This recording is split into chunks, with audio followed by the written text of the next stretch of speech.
afternoon, everyone. Let's talk about New York politics, because if there's one thing New York knows how to produce besides traffic, pigeons, and $22 hamburgers, it's political headlines. So here's the latest. Reports indicated former Vice President Kamala Harris called New York City Mayor Zohran Mamdani shortly after candidates he supported had success in Democratic primary election. Now, maybe it's a simple congratulation phone call. Maybe it's the beginning of a political relationship. Either way, Washington noticed. Apparently, we've reached the point where some people are already referring to Mayor Mamdani as the Democratic Party's newest kingmaker. Kingmaker? Really? That man hasn't even had enough time to wear out his office chair. Slow down. At this pace, he'll be named emperor by Labor Day. Politics have become the only profession where someone wins a few races and suddenly people act like they invented electricity. Remember when every election created the future of the party? How'd that work out? One year you're the future of the party, the next year you're hosting a podcast wondering what happened.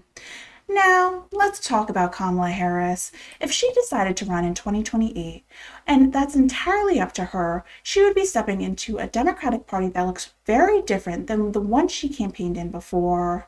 Politics change quickly, sometimes faster than your phone updates. Remember the 2020 Democratic primary? Kamala Harris entered the tremendous expectations, national headlines, big fundraising. Cable news couldn't stop talking about her. Then, the campaign ended before a single primary vote was casted.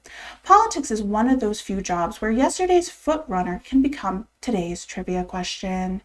Then came 4 years of vice president.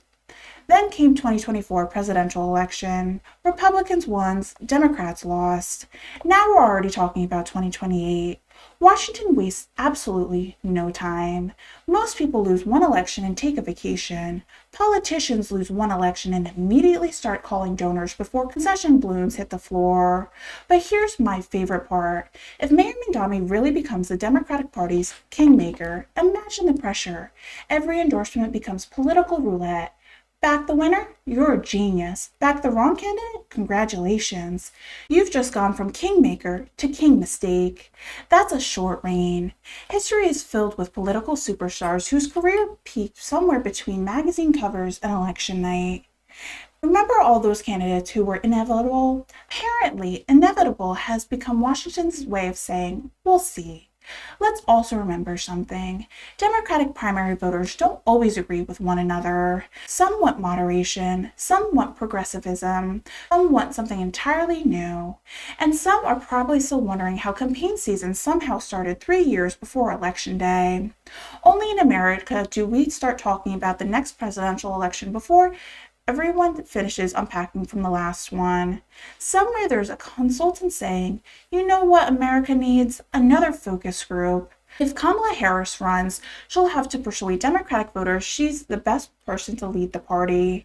If Mayor Mamdani endorses someone, he'll be staking some of his own political credibility on that decision. That's politics. No guarantees, no permanent winners, no permanent kingmaker, just headlines, polls, fundraisers, television appearances, and enough campaign emails to fill an inbox before breakfast. And let's be honest, the title Kingmaker may sound impressive, but politics have a funny habit of humbling everyone eventually. Today's headline becomes tomorrow's footnote. Today's rising star becomes tomorrow's panel guest explaining why nobody appreciated their vision. That's Washington. One day you're changing history, the next day you're asking someone to remember your password for the campaign account. So before anybody starts engraving crowns, printing business cards, or ordering royal robes, maybe let's wait and see how next few years unfold. Because in politics, the only thing more unpredictable than candidates is the voters, and that's probably how it should be. I'm Haylee Ficuciello, Senior Correspondent for Englebrook Independent News. Thank you for watching, and remember, in politics, today's kingmaker can become tomorrow's headline or tomorrow's punchline. Have a good evening.